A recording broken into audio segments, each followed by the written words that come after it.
Hello once again. This is it's time for the Disney Plus Everyday Challenge, and today we got That's So Raven. Uh, Known about this show forever.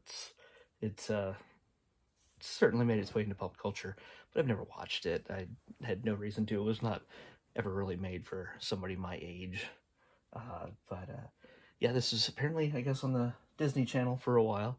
It has 4 seasons. It stars Raven Simone, as you would probably recognize her as the little one from the Cosby Show way back in the day, if you're that old. But for the rest of you, like my nieces, they grew up on this. This aired from 2002 to 2005, and yeah, it's just like I saw in the Cheetah Girls 2 movie that I watched a few weeks ago. Uh, Raven Simone is a big personality. So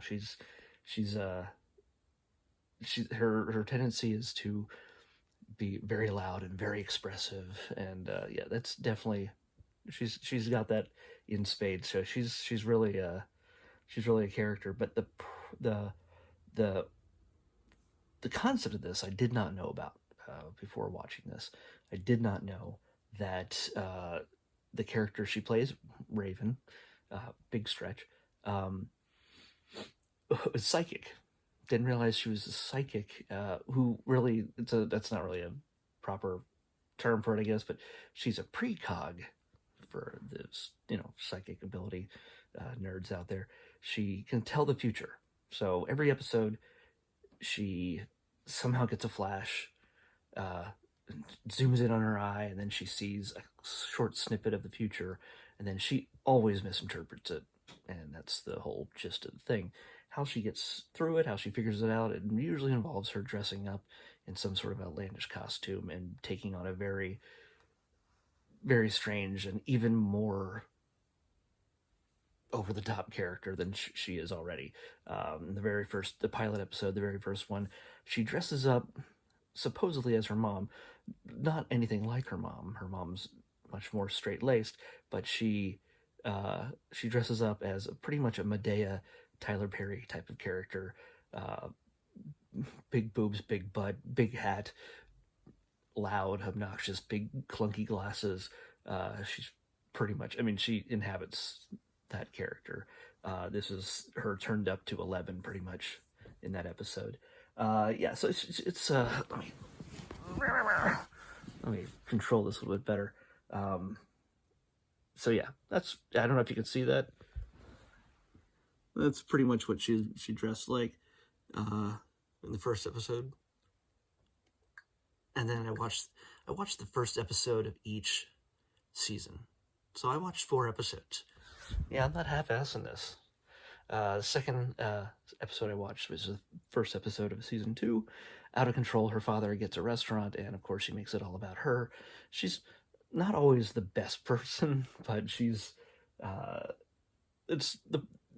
it's the thought that matters. She has to learn a lesson in each episode, especially when it comes to her misinterpreting the future and her ego getting in the way of her innate goodness. She's another situation with the first episode of the third season. She decides she's going to start doing makeovers of people, and she finds this boy that's kind of a real dork, and he's got the actor's obviously got a horrible wig on to make him just look really dorky, and but then she sees a flash before anything else that before she does anything, that he apparently has a crush on her because he showed her an artistic notebook or whatever that he had, and it drew a picture of her, and it showed that he liked her. So she's like, we're just gonna be friends.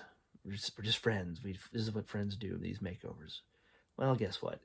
By the time the makeover is done, with the help of her other friends, she finds out that he's super hot, and now she has to. She's caught between feeling that she wants this guy, and has to go against the whole just friends thing, and yeah, I don't have to explain it any further. It's pretty what you expect. So there's a little bit of a struggle there emotionally between her, and that creates comedy. So, and then Rave, Sydney, and the Man.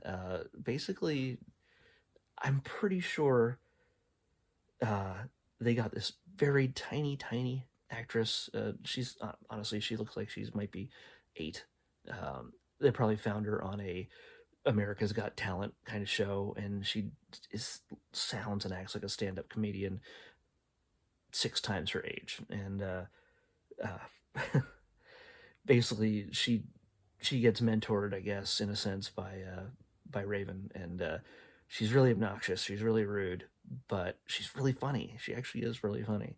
Um, but it's all about her delivery. And she offends Raven, and then she befriends Raven, and then you'll learn a little bit about her as to why she is the way she is.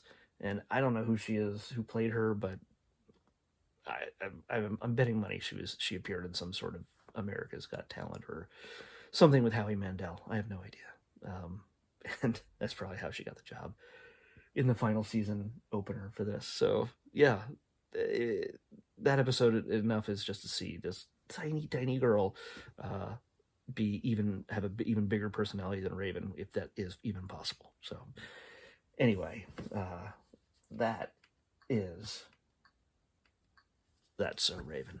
And if it's your kind of thing, if you want to relive your childhood, if that's the kind of thing you grew up with, yeah, you're gonna love it. But somebody like me, it's not really meant for me. I can't see me going back and watching more of this. But it's not as obnoxious as I thought it would be, because again, I have this ingrained prejudice in some cases that most kids' television tends to be loud, obnoxious, and it just shows I'm an old man by that fact. But it's also loud, obnoxious, and the kids are always rude, and the parents are always stupid in most cases. In this series, that is not the case, thankfully. So I'm wrong in that. So hey, if you want to see what I'm talking about, if you're brave enough, go for it. If you didn't watch it with me already, check it out. But yeah, if you're somebody like me, you might find something better you might like. But hey, we're going to check tomorrow's now. Tomorrow's show. Press and generate. 4:52. 4:52. Let's find out.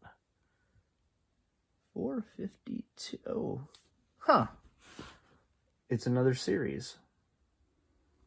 You might recognize this name. Recess. 4:52. Recess. So we're going to watch a couple episodes of Recess tomorrow. So, hey, see you tomorrow if you're not too busy with your Christmas or holiday plans. So, see you then.